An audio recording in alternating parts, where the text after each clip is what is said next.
All right. Let us testing this. Looks like it's on. Good afternoon, everyone. Hopefully you are having an amazing week. And you are doing everything just super amazing. I'm sure that you're here because you want to learn something. I'm just double checking on the website, making sure that we are live. And I do want to bring up the comments here on Facebook and on YouTube. So if you guys are commenting, hopefully give me a few minutes here and I'll get to your comments, and we'll definitely gotta go over a few items. So if you don't know who I am, my name is Cruz. Let me just, someone's telling me they're having audio issues. Make sure your volume is up because my microphone is here on red. So everything looks like it is going well. So just make sure that your microphone is up. So let's get right into it. Without further ado, you're here because you want to learn more about the cash flow quadrant, right? So again, my name is Cruz, and today we're going to be talking about Robert Kiyosaki cash flow quadrant. Now I know a lot of you have probably heard the whole ESBI thing, and we're going to spend probably about 20% of the time today talking about that. But the majority of our time, we're going to be talking about IEAL. Now, if you have no idea what this is, that's okay, because most of the people, just like myself, when I first read the cash flow quadrant, we're still going through kind of a mindset shift, and we're trying to understand how is it that entrepreneurs, business people, different individuals think, and maybe how we can start to change that thinking in our life.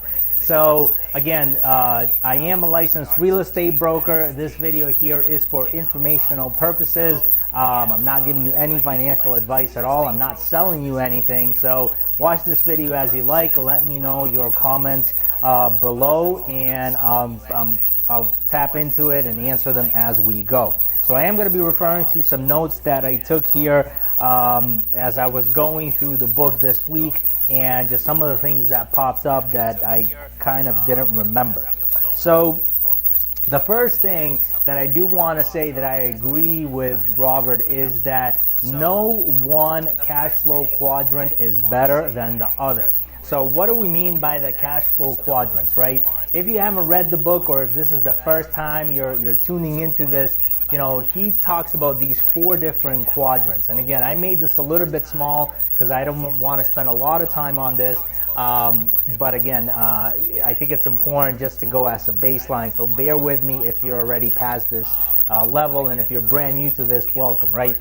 The E stands for employee, the S stands for self-employed, the B stands for business owner, and then the I stands for investor. And then as far as the cash flow quadrant, pretty much he talks about the left side, the E and the S, and then the right side, the B and the I. Now again, he does emphasize, and I emphasize on this as well, no one quadrant is better than the other. And if you watched, I think a couple of weeks back, I did a video regarding the 7 income streams. If you go back and watch that on my channel or on my page or wherever, or just DM me, I'll make sure to send you a copy of it.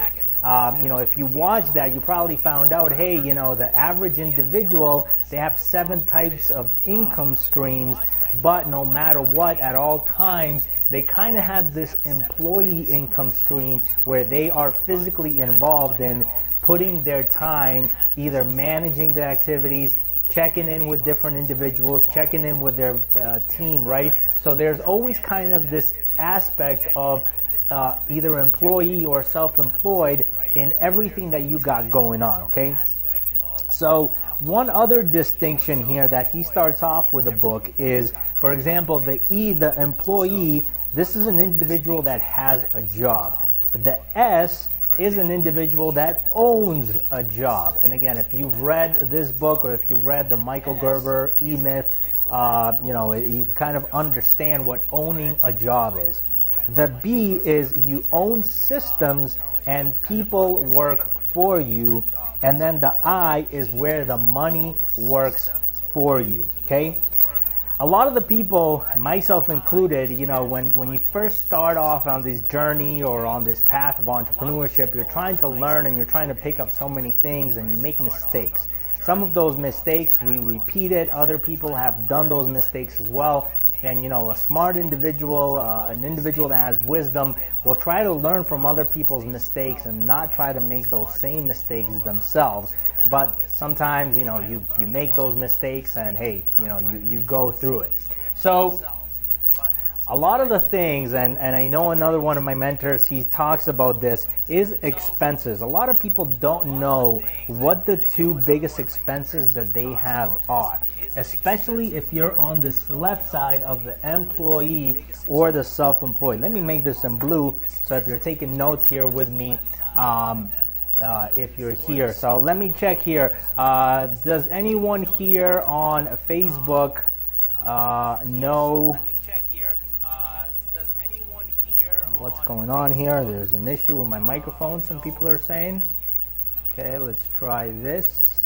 What's going on here? There's an issue with my microphone.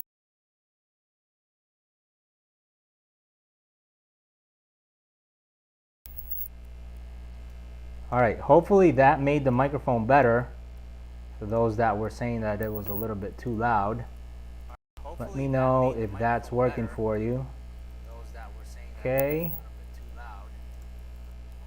Cool. Yep. All right, good. Good. Cool.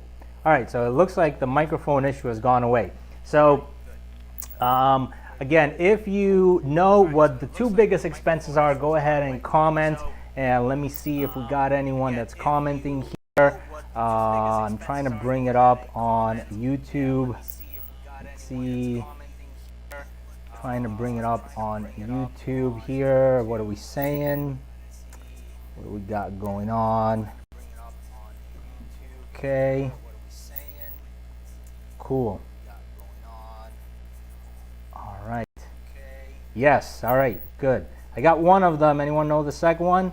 All right. Cool. Not a problem. Let me show you what they are. So the two biggest expenses, especially if you're on this side, the left side, the employee and the self-employed, right here are taxes. Okay? And this second one is called interest on debt. So talking about these two items, again, if you go to my previous video where I talked about the 7 income stream types, you know, I talked about this. If you remember on the board, I had the 7 income stream types, and then, for example, the income stream number 1, which was being employed. As an employee that gets a W-2 income, you're pretty much taxed the highest. Then some of the investment income, royalty income, all of that stuff was pretty much the taxes, which were much less. And then once we get into kind of this section right here, there's something that I'm going to reveal to you that can really impact your life and how you may structure your business. Again, this isn't any financial advice. Go talk to your CPA or tax accountant that can guide you on how to set this up correctly. But this can definitely save you on taxes, especially if you're self-employed. The second one is interest on debt, right? The debt, especially today, a lot of people have credit cards or they have other debt that they've accumulated, and they don't know actually how to read their statements. Sometimes they think, hey, you know, I'm getting a credit card at 0% interest, whatever, I bought a mattress or I bought a car or whatever, and I got whatever 17.99 APR. What does that mean, right? So it's important to understand that interest on debt, you know, that's a heavy burden. Those are two of the most common things that are very heavy. So one of the quotes that he says in this book that I really liked is, the more money you have working for you, the less you pay in taxes if you're a true investor. So, you know, that's key right here. And then, you know, this is going to lead on to the next portion here. So one of the things that he talks about is understanding what an investor or what a business owner or even the self-employed do. The employees do this as well, but it's a little bit less, right? And right here he says, if you have risk, okay, if you have risk and debt,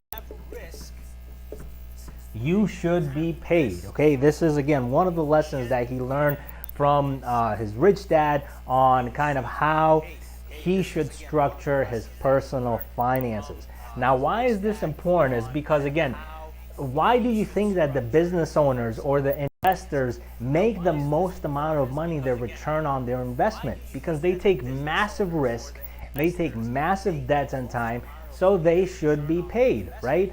Now, if you don't like this system, if you don't like how capitalism works and how investments work, then that's okay. You know, there's nothing wrong with that. I'm just saying that that's just the system, that's how it works. You could choose to be in any one of these quadrants. You could choose to like certain things and you could choose not to like certain things. That's completely fine.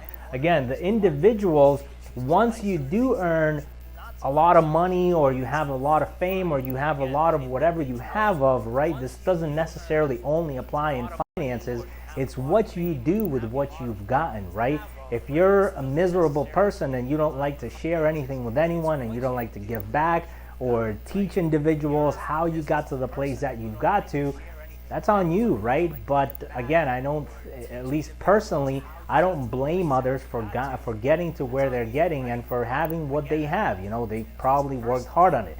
Now, those individuals that didn't work hard on it, hopefully they one day face the consequences for, you know, not doing the things maybe kosher or to the law or however you want to interpret it. So as we continue here, one example that I kind of wanted to go in here as we start to get into this section, which will I reveal to you what this is understanding where we get our financial knowledge, right? A lot of us, when you first start working, or at least the way that I grew up, my parents always told me, you know, you gotta get a good education, you gotta get a good job, a secure job, all that stuff. And then I remember that, you know, I did the whole route. I went into college, got into student loan debt. Not that there's anything wrong with that. But my revealing moment of truth was after I had been employed for 3 years working for the state of Massachusetts. I asked my boss, and I asked him, hey, you know, Mo, how much money do you make? Now, listen to this. He had already been working for the state for over 30 years. And he tells me, well, you can go and look it up. The state of Massachusetts, they have this transparency policy where any public employee, you can look up their salary for that year. So I go real quick and look it up, and I find out that he's making like $135,000 a year. And not only that, but there it kind of gives you this breakdown. He was actually making $115,000 a year, and then he had to work overtime in order to get into that range. Now, he had been working there for 30 years. At that point, you know, I was younger. This was 2013, so that puts me at, let's see, 1985. This puts me at 23. Is that right? Can't even do math today. 2013. Jeez, I'm flunking in math today. So 13 plus, yeah, 28. Sorry, 28. I had a brain seizure there. So that puts me at 28, right? At 20 years old, I'm seeing all that stuff going on. I'm like, man, you know what? This can be a secure job, quote unquote, but by what my father's telling me, I can get this pension plan and, you know, 20 years from now and all that stuff. But do I really want to be here doing this activity for the next 30 years? And is the monetary compensation enough to take away my freedom of time, my freedom of me wanting to do the activity that I want to do when I want to do it, right, at the time that I want to do it, right? That's probably what a lot of people have said. But that's, again, what we've taught. And again, what are we taught is as the money comes in, and this is where you have, for example, income, right? What's the first thing you do, right? The first thing you do is if you look at your paycheck, right, you pay the IRS, taxes, IRS. And then you pay the state if the state that you live in has taxes, which again, refer to your tax professional to guide you on that. Pay your state taxes. Then you have your health insurance. Then you have your retirement policy or your 401k or whatever it is that you have. Then after all of that is left over, so all of these expenses here, right, is probably upwards of 50%. And then once you have all of that, then you pay your livelihood. So, you know, your rent, your car, your food, if you have children, daycare, if you have dogs like myself, you buy their dog food, all this kind of stuff, right? So you have all of these expenses, right? And you start to look at this, and then it's like, why is it that so many people that are hardworking never get out of this situation? Why is it? What's going on? And as we get into this, I'm going to tell you what's going on. But before we do, let's look at, for example, how the banks do it. Now, the banks already have an advantage. And the advantage that they have is that they actually make money on our money. That's right, on your money and on my money. And what we cannot do that they can do is leverage this money like nobody else. What do I mean by that? What I mean by that is if you deposit $100 at the bank, right? So this money comes into the bank. They are allowed to go and take 90 of those dollars and spend it or invest it into something. So what do they typically invest in, right? Banks invest in all sort of stuff. They hold bank business loans, they provide mortgages, so they're investing in these assets, right? And then those assets, those investments, what's happening then? Then those investments create income. But what do? With that income, they don't do like we're taught to do. No, they go and they pay their rent. Okay, they pay their employees. Right? They pay their marketing. They have sponsorships. All the sort of things that the banks do. That's why you see them advertising everywhere and doing all the things that they do. And then, if there's anything left over, right, the last thing that they pay is taxes. Now, why do you think that, for example, if you have a savings account and you deposit $100 and you make whatever it is, 25 cents in interest at the end of the year, why do you think that they mail you this 1099 form saying that you earned 25 cents in interest? Because they don't want to pay taxes on the money that they sent you. So they look for all these ways on how they can actually spend this money before they pay taxes. Now, again, if you've been paying attention on some of the things that I said here, now is when we're going to dive deep on this. So the goal here is to become your own bank. Now, I'm not telling you to go and, if you have a garage, open up this window teller and label it Maximum Savings Bank or whatever and start taking people's money in and doing all that stuff and trying to invest it and all that. No, that is not what I'm saying here, okay? What I'm saying is become your own bank in your mind, in your head. Start to operate differently, okay? One of the quotes again that he says is, train your brain to see money. The first step is financial literacy. It begins with the ability to understand the words and the numbers system of capitalism. So again, we're gonna now dive into this whole section here. So if you're just tuning in, welcome. I'm talking about the cash flow quadrant. We talked a little bit about the employee, self-employed, business owner, and investor. And we talked about this breakdown, and now we're going to get into this IEAL thing. So let me go ahead and erase this thing right here, and go ahead and talk about some of the things that we got going on. And I think this whiteboard needs some wax or something, because it's starting to get harder and harder to clean it correctly, okay? All right, so one of the other quotes that actually Jim Rohn kind of says it the same way is, the real issue is the changes you must go through and who you will become in the process. So one of the things here, as we again go into the employee, self-employed, business owner, and investor, is understanding kind of this system, the capitalism system, if you want to call it, right?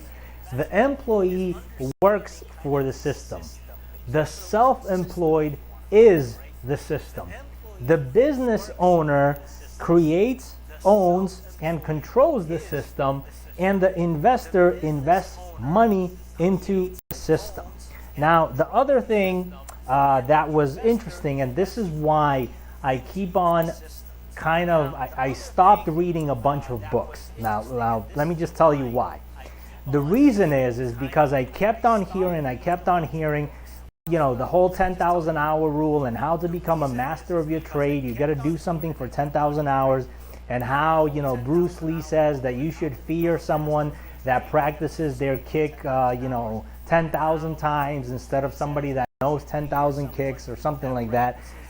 And the reason is because you got to go deep, right? So as you reread certain books multiple times, you start to go deeper and deeper into what's going on. And again, kind of the same thing can happen if you're working on something, or if you're working in a field and you're very, very dedicated and you study that field, and that's kind of your main focus. Again, as I remember going back when I discussed the 7 income stream types, I actually talked about this, the power of focus, and how that does everything. So one of the things that he mentioned here is this 24-1 ratio, okay? And if you don't know what this is, the 24-1 ratio is the emotional brain. Emotional brain versus the logical brain.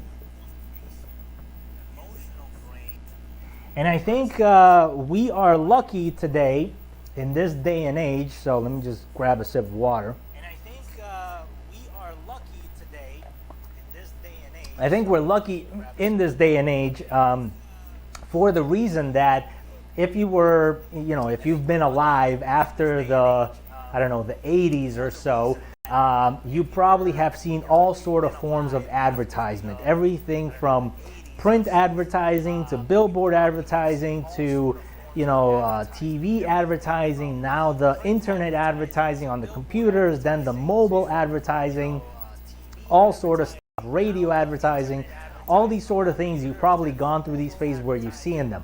And I think what's happening is that our brains are actually starting to kind of pick up on this and be like, wow, we are seeing so many advertisements today that we're actually starting to tune out.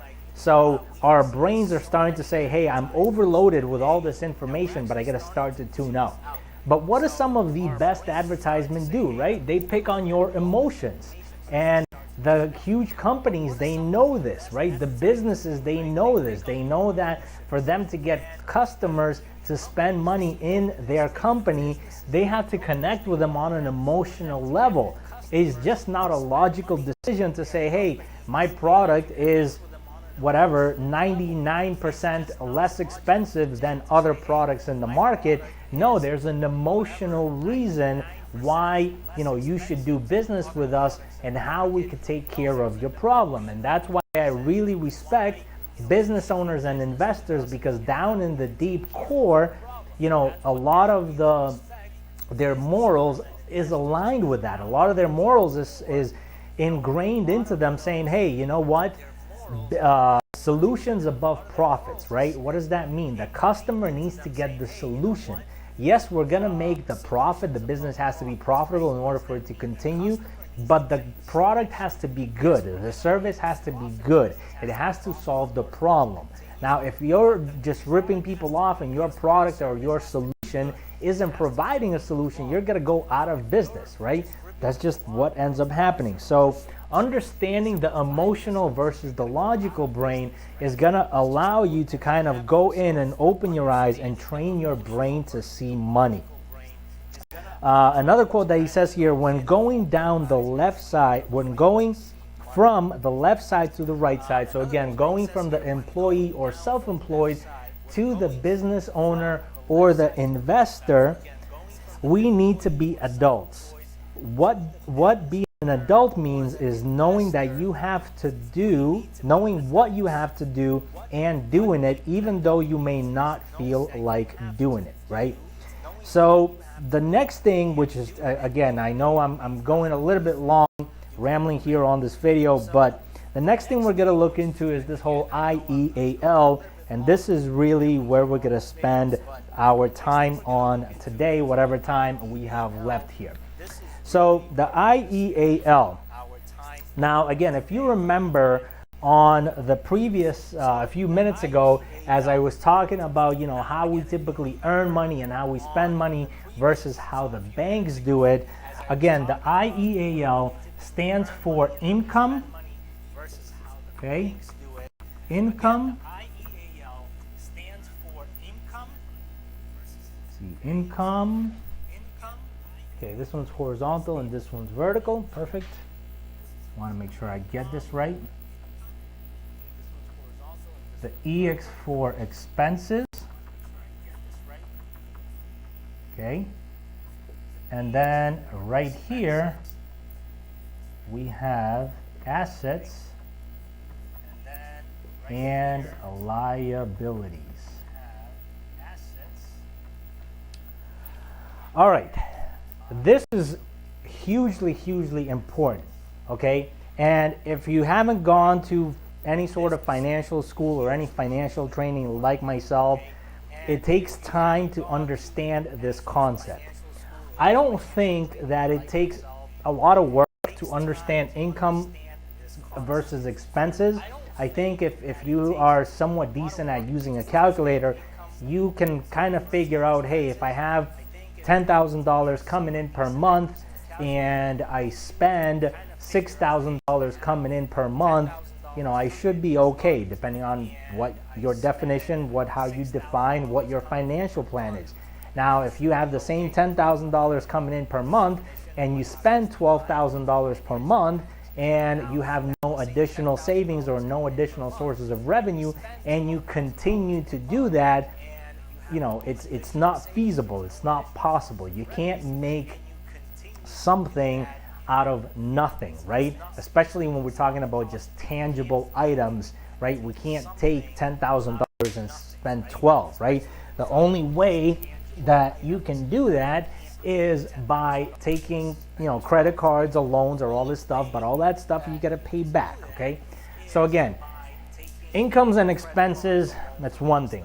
Now, assets and liabilities, this is where we start to get the language of money, all right? What is an asset? The easiest way for you to understand asset is an asset is something that brings you money, okay? A liability is something that takes money away from you. So, for example, a lot of people, as we know in the investment world, argue that your single family home or the property that you buy, the condo, whatever, is an asset, okay? It only becomes an asset when you sell it for a profit. Now, again, I'm in real estate.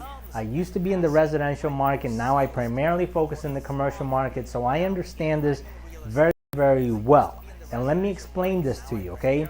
For those individuals that might know what I'm talking about, if you bought your property in 2005 or 2006 and you bought it at the top of the market curve where, you know, the property sold for $400,000, and then in 2007, 2008, 2009, when the property prices were dropping, if you sold it for $200,000, you had a $200,000 loss, right? So how is your home an asset if you paid $400,000 for it, you sold it for $200,000, you didn't make any money on it, you lost the money that you put into it, and then what, right?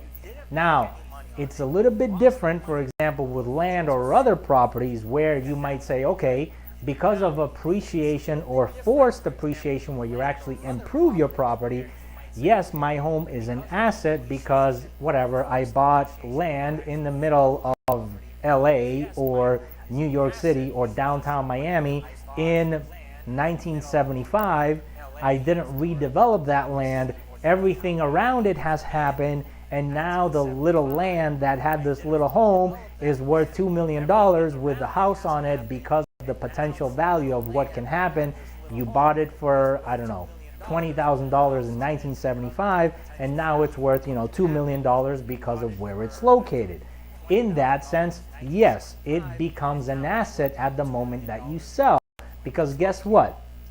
For those last, whatever, if you bought it in 1970 and now we're in 2020, for the last 50 years, you're paying taxes, you're paying insurance if there's a home on it, you're paying maintenance, water, sewer, all that kind of stuff. So it's a liability, right? You still have money that's coming out.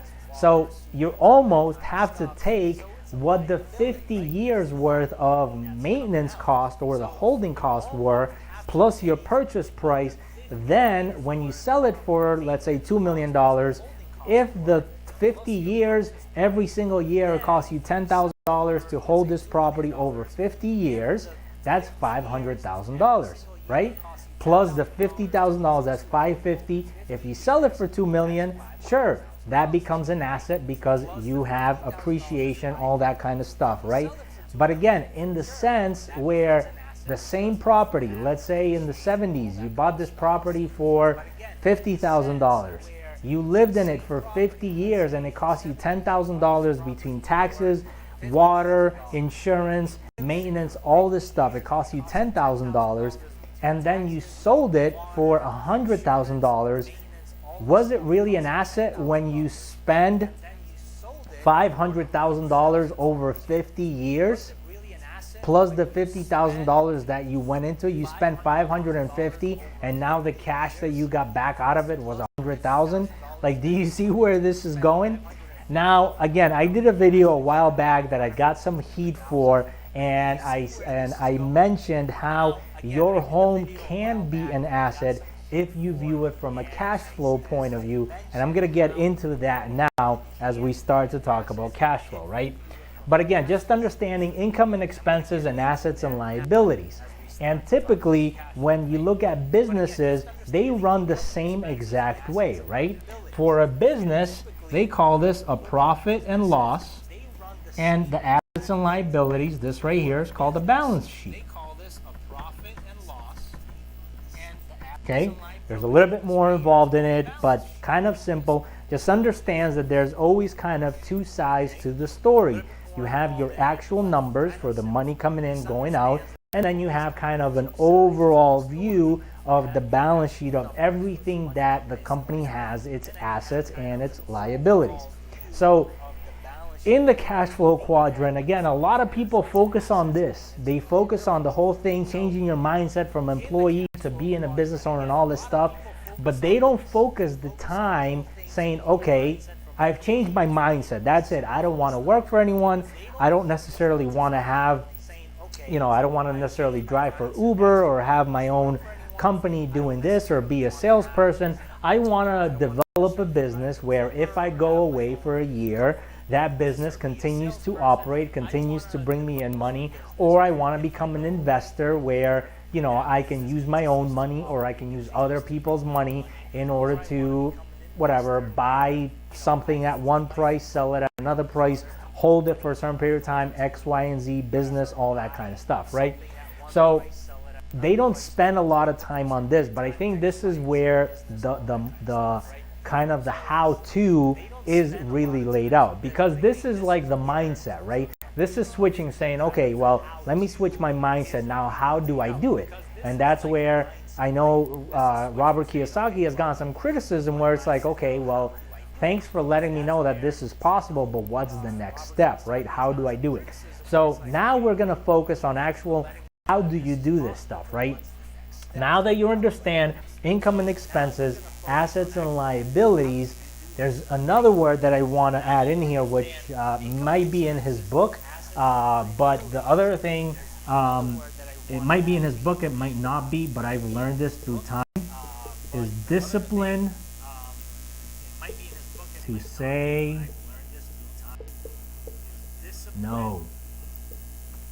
And this is hard, right? This is extremely hard.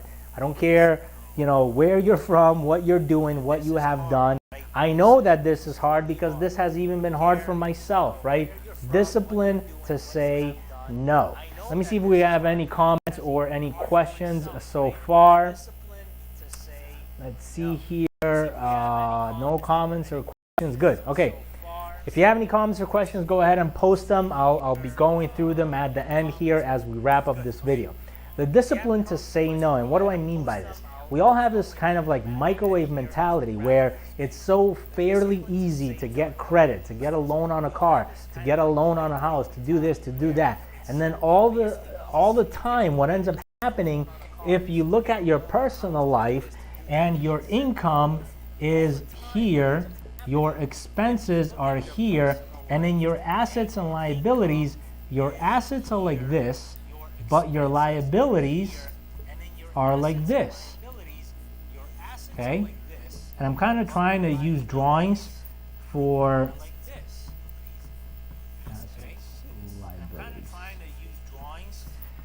So what I'm trying to show you here is if your income and your expenses are somewhat balanced, sure, that's a good thing. But the problem is, and this is why people never get out of this rat race, is they have little assets, they have a lot of liabilities. Now, again, if we start to break this down, right, and you say, oh, my home is an asset. Let me ask you a question. Do you own it cash right? Do you own it right out cash, right? You paid for it cash, you own it. Is it an asset? At that point, it might be an asset if you sell it fairly quick, but there are liabilities attached to it. Now, let me show you what that looks like, right? In this whole asset thing, you have this house, right?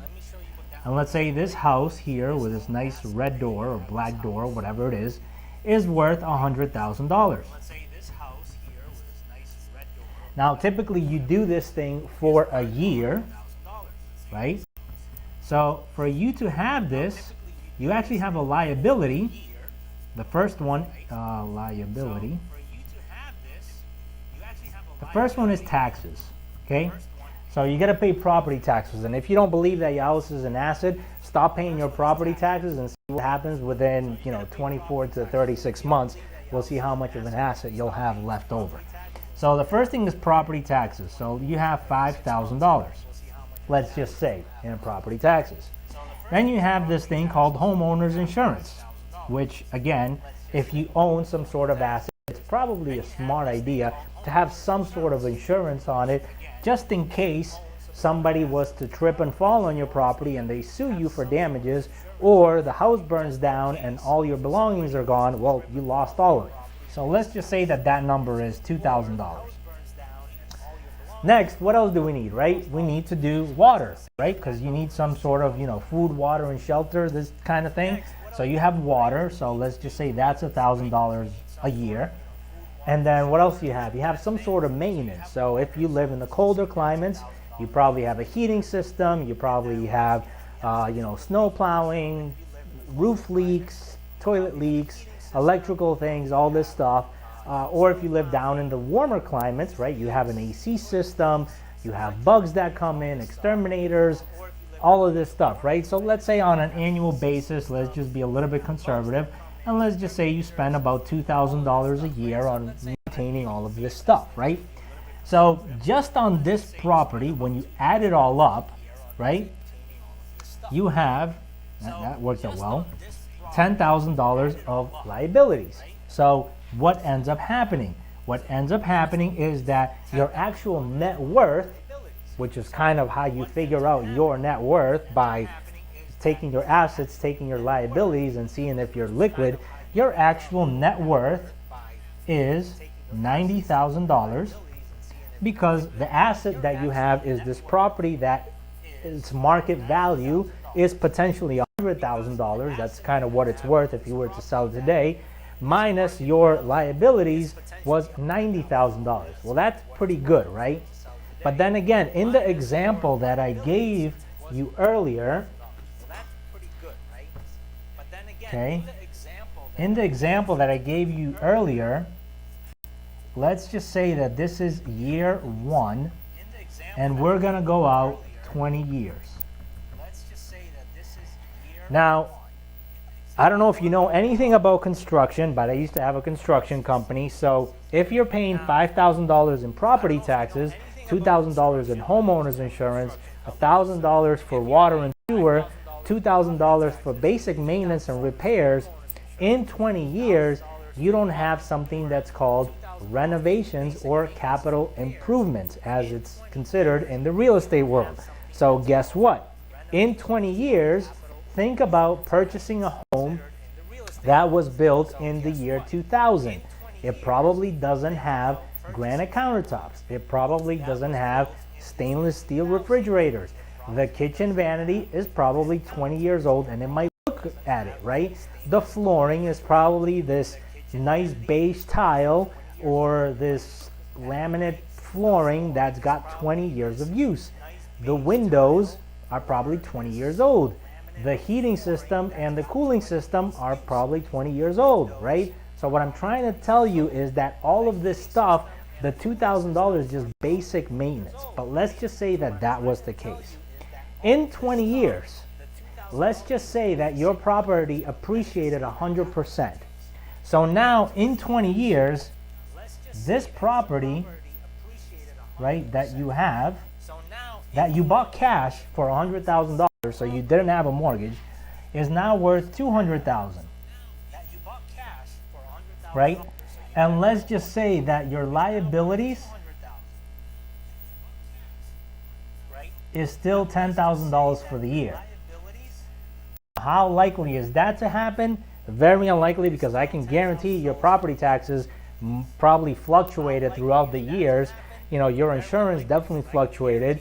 Your water and sewer definitely fluctuated, and your property maintenance definitely fluctuated, because if this house was, you know, like this on year 1, on year 10, on year 15, on year 7, when your water heater gave out, these numbers continue to go up, right? So what I'm trying to tell you is 20 years times 10,000 equals 200,000. So going back to this, in this property, you spend $100,000 on to buy it. You spend $100,000 on to buy it. Over the next 20 years, you spend $10,000 to maintain it with all the costs involved, which is $200,000. And now that property, if you sell it 20 years later, is worth $200,000. Okay? So you bought it for 100, you spent 200,000 over 20 years, that's 300,000. And then you sold it for 200,000. Now again, this is exactly why I got heat for this last time, because I said, look, your house is an asset when it cash flows, okay? And a lot of people didn't understand what I meant by this. Yes, this is exactly what we talk about in single family homes. When you buy it for a certain price, it is not an asset, because you have expenses every single year for you to maintain this property. And then when you sell it, depending on the market, again, if you bought this home in the middle of New York City for $100,000 and now it's worth $2 million, the situation is different. But again, normally in the market, let's just say you buy a property for $100,000 and you sell it for $200,000, whatever the numbers are, right? This is what you're looking at, right? It costs you $300,000 for you to buy it, maintain it, and then you actually sold it for $200,000, so you actually lost money, right? When we look at as far as assets and liabilities, this is why the banks continue to make money, because they don't buy these type of products, okay? They hold the mortgage to this property, so in the scenario that you don't pay, they have some security to get their money back, right? Now, let's take a look at this same scenario but doing something just a little bit differently, which is what we like to do. When I say we, this is my wife and myself or other real estate investors. Let's say this house right here is an asset. You buy it cash for $100,000. You have these expenses of $10,000, right? A year. But let's just say you have one tenant that pays you $1,000 a month, okay? And they pay for their own utilities. So this would actually be $12,000 on this side because this would be an additional asset. So this, I guess you could call this rental income. This 12,000, right? So what would happen over a 20-year period? In 20 years, again, we go back. In 20 years, let's just say for hypothetical purposes, that tenant never moved, okay? They lived there for 20 years. Let's just say, hypothetically speaking, again, don't bash me on this. So you have an income at the 20-year mark. You've incomed $240,000. The property value is now $200,000. You have spent $200,000 in maintenance, okay, and your initial purchase price was $100,000. This right here at the top was $440,000, and this right here in the bottom was $300,000. Do you start to see what we're talking about, assets and liabilities, and how this changes? Okay, this now becomes an asset over time because again, you have an additional asset, that rental income that is covering these expenses, these liabilities, and when you sell it, you know, because of all this right here, this is an asset. Okay, now just understand this. A few weeks ago or a couple months ago when I said that your home can be an asset when you look at it in cash flow basis, income and expenses is your cash flow. If right now you are paying $2,000 in rent and a mortgage for a property that you will own is, let's say, $1,600, that is a difference of $400 per month in your favor, right?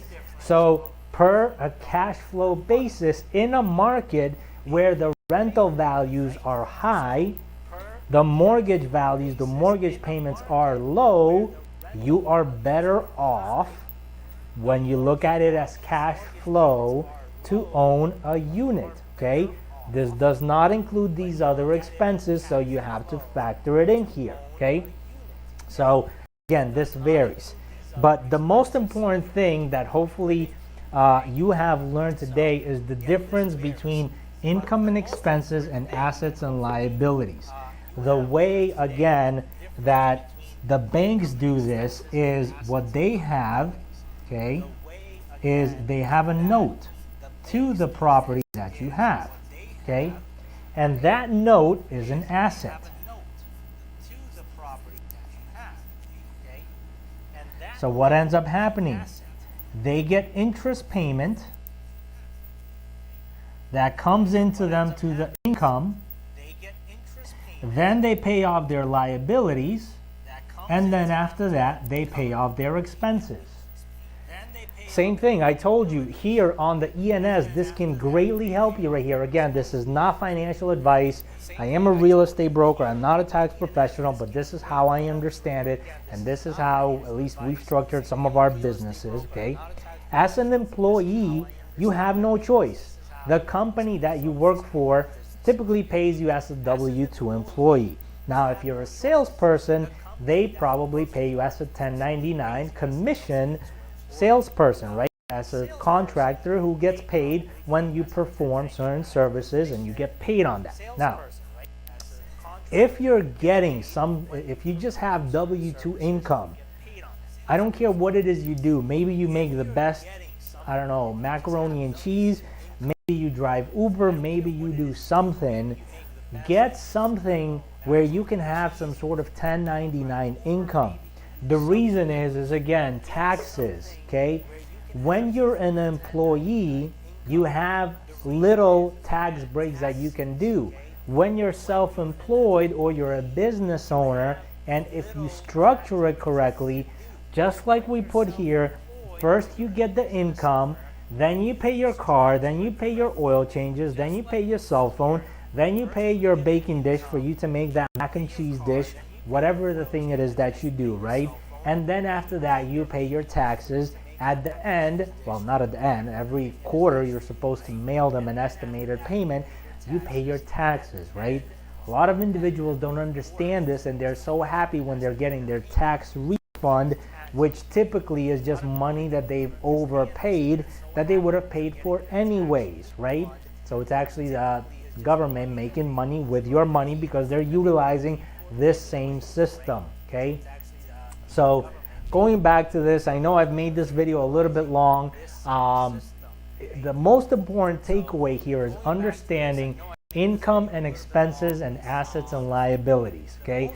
A lot of people say, hey, you know, I have this cool watch, go and check them out. I'm gonna put some, you know, rims on my car. I'm gonna get this nice stereo system. Ask yourself, okay? Ask yourself, is it an asset? Is it bringing you money in, or is it costing you money out? Now, for example, a television. Can a television be an asset? It can.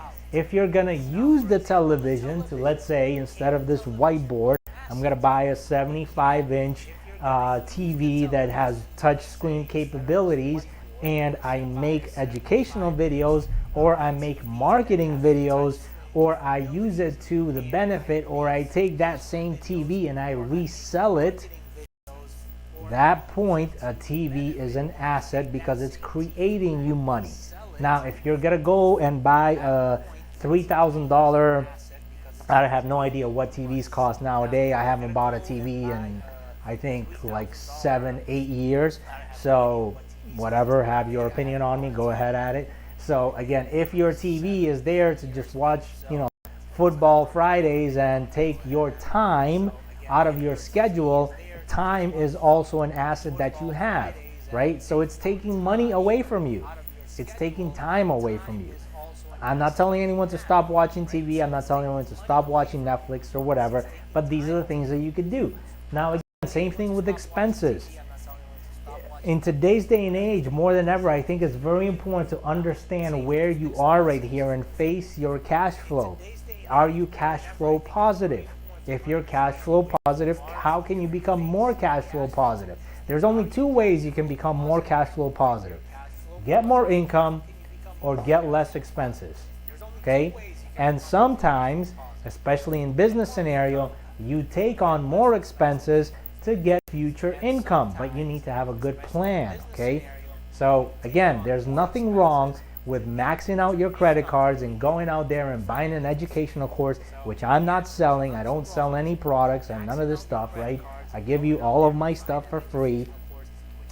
The only thing that you could do is, if you're gonna go in and you're gonna do this expense, you have to stick to that expense. You have to focus, right? You have to say, hey, let's go ahead and let's take this training course on how to sell things online, e-commerce or whatever, which I'm not doing, which I don't plan to do because I'm focused on real estate. And again, that might change over time, but I understand that I'm improving myself in order to get into this category of generating more income, so I could take that income and as an investor buy assets like this, income producing assets. That's my game plan, okay? You can copy that game plan because it's not my original game plan. Hundreds and hundreds of other millionaires have done it before, and I'm following the proven path. You can figure out your own other game plan where you could become a huge business owner or an investor and go invest into stocks or cryptocurrency or picture frames or whatever it is that you want to invest into, right? And do that, and hopefully you will be profitable. That's my hope for you, that you can benefit from this. So yeah, that's about it. I'm gonna wrap up this video. Let me see if there's any comments or questions going on here. Let's see. I got nothing right now on YouTube, and I got nothing on Facebook. So sorry I made this video a little bit long. Hopefully you enjoyed it. So thank you very much for tuning in. If you want any sort of these resources, I am working on kind of this spreadsheet that has some income and expenses and then some assets and liabilities, so you could fill it in your free time and get it. Just comment below. It will be on the website, I think by tomorrow. We should be ready for you. And other than that, have an awesome afternoon, and I'll see you on the next video. Boom.